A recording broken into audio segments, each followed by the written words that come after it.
जय हिंद। मैं हूं करण दानवीर और आप देख रहे हैं मेरा YouTube चैनल दानवीर सिंह।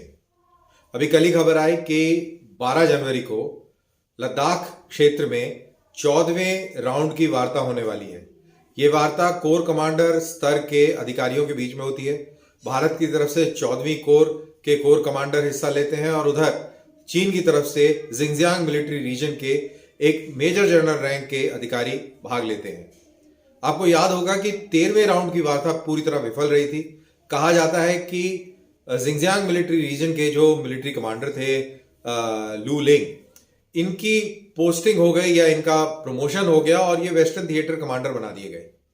इनके जाने के बाद कोई नया जिंगजियांग मिलिट्री रीजन का कमांडर नियुक्त नहीं किया और उसके अभाव में जो वहां के सेकंड इन कमांड थे उन्होंने 13वें राउंड की वार्ता की अगुवाई करी।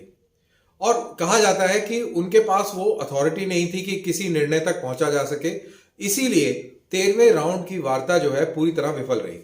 अब उम्मीद करते हैं कि 14वें राउंड की वार्ता जो है सफल रहेगी और इसमें कुछ ना कुछ नतीजा निकलेगा, क्योंकि इस पे भारत को भी नुकसान हो रहा है और चीन को भी नुकसान हो रहा है। लेकिन क्या ये वार्ता सफल होगी? क्या चीन वाकई चाहता है कि ये तनातनी कम हो? इसके ऊपर गौर करना बहुत जरूरी है और इसको गौर करने के लिए 2-3 सवालों पर नजर डालना भी बहुत आवश्यक है। सबसे पहले हमको ये समझना चाहिए कि चीन भारत के साथ में तनातनी क्यों चाहता है। बुनियादी सवाल कि इसका क्या कारण है, क्यों भारत के साथ में वो उलझ रहा है, क्यों भारत के साथ में सीमा विवाद सुलझा नहीं रहा है। तो दरअसल इसको समझने के लिए आपको पूरे इलाके की जियोपॉलिटिक्स थोड़ी सी समझनी पड़ेगी और खास तौर से चाइना का क्या एम है, मुद्दा क्या है। देखिए, चाइना चाहता है कि 2027 तक वो एक सुपर पावर बन जाए, अमेरिका के साथ आके खड़ा हो जाए और पूरी दुनिया उसको एक सुपर पावर की निगाह से देखने लगे। लेकिन उसको रोकने के लिए पूरी दुनिया के अंदर सिर्फ 2 ही मुल्क हैं और एक अमेरिका, वो तो है ही है, और दूसरा हिंदुस्तान। इसके अलावा दुनिया के अंदर कोई तीसरा मुल्क नहीं है जो चीन को रोक सके।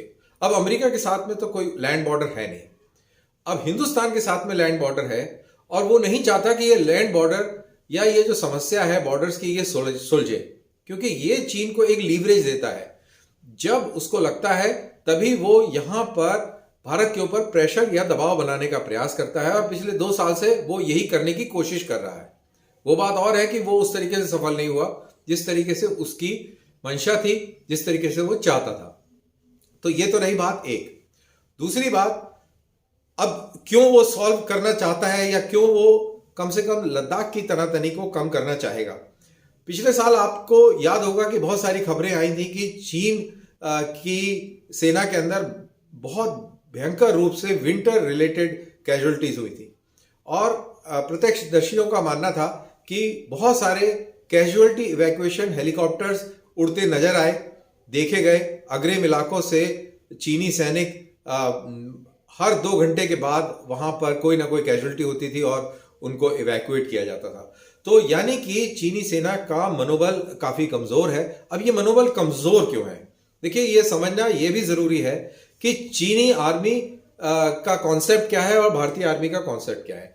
चीनी आर्मी या पीपल्स लिबरेशन आर्मी दरअसल चाइना की आर्मी नहीं, कम्युनिस्ट पार्टी की आर्मी है और उसके अंदर जो सैनिक हैं वो कॉन्स्क्रिप्ट आर्मी के नियमों के तहत आते हैं, यानी कि वो वॉलेंटियर नहीं है, उनको मजबूरन वहां पर रिक्रूट किया जाता है। और मजबूरी किस चीज की? दरअसल जो भी कोई चीनी चाइना की सरकार के अंदर नौकरी चाहता है या कॉलेज के अंदर पढ़ाई करना चाहता है, यूनिवर्सिटी में पढ़ना चाहता है, तो उसके लिए 2 साल का कॉन्स्क्रिप्शन बहुत ही आवश्यक है। यानी कि उसके जो सैनिक है वहां पर उसका मोटिवेशन देश सेवा नहीं है, उसका मोटिवेशन सिर्फ अपनी सेवा है। 2 साल पूरा करके वो किसी भी हालत में ठीक ठाक फौज से बाहर निकल के और नौकरी करके और एक नॉर्मल जीवन जीना चाहता है। तो इसके चलते उसका वो जज्बा नहीं है जो जज्बा हमारे सैनिकों का होता है। अब हमारे यहाँ पे क्या है कि ये वॉलेंटियर आर्मी है। कोई भी नागरिक जो देश की सेवा सेना में रह के करना चाहता है वो भर्ती होता है और देश के लिए जान तक निछावर करने की कसम उठाता है। उसके लिए नमक, नाम और निशान सर्वोप्रिय है, बहुत इंपॉर्टेंट है और उसी मुद्दे के इर्द गिर्द वो अपने आप को ढालता है और अपना सैन्य जीवन व्यतीत करता है। तो ये दोनों की सेनाओं के बीच में ये एक बहुत बड़ा फर्क है। अब तीसरी चीज एक और है कि वो क्यों इस चीज को सॉल्व नहीं करना चाहता। देखिए, ये पहले वाले प्रश्न के साथ में मिलता जुलता है। देखिए, भारत ने चीन की दादागिरी को रोकने के लिए, चीन का जो स्ट्रेटेजिक विजन है या सुपर पावर बनने की जो मंशा है, उसको देखते हुए उसको रोकने के लिए भारत ने क्वाड में शामिल हुआ, क्वाड का हिस्सा बना। और उसके बाद अमेरिका, ऑस्ट्रेलिया, जापान उनकी नेवीज के साथ मिलकर हर साल मालाबार नाम की एक्सरसाइज करता है। एक साल प्रशांत महासागर में करता है, दूसरे साल बे ऑफ बंगाल में करता है, और मुद्दा सिर्फ एक, वो कि चीनियों की दादागिरी को रोकना। और काफी हद तक ये सफल भी हो गया है।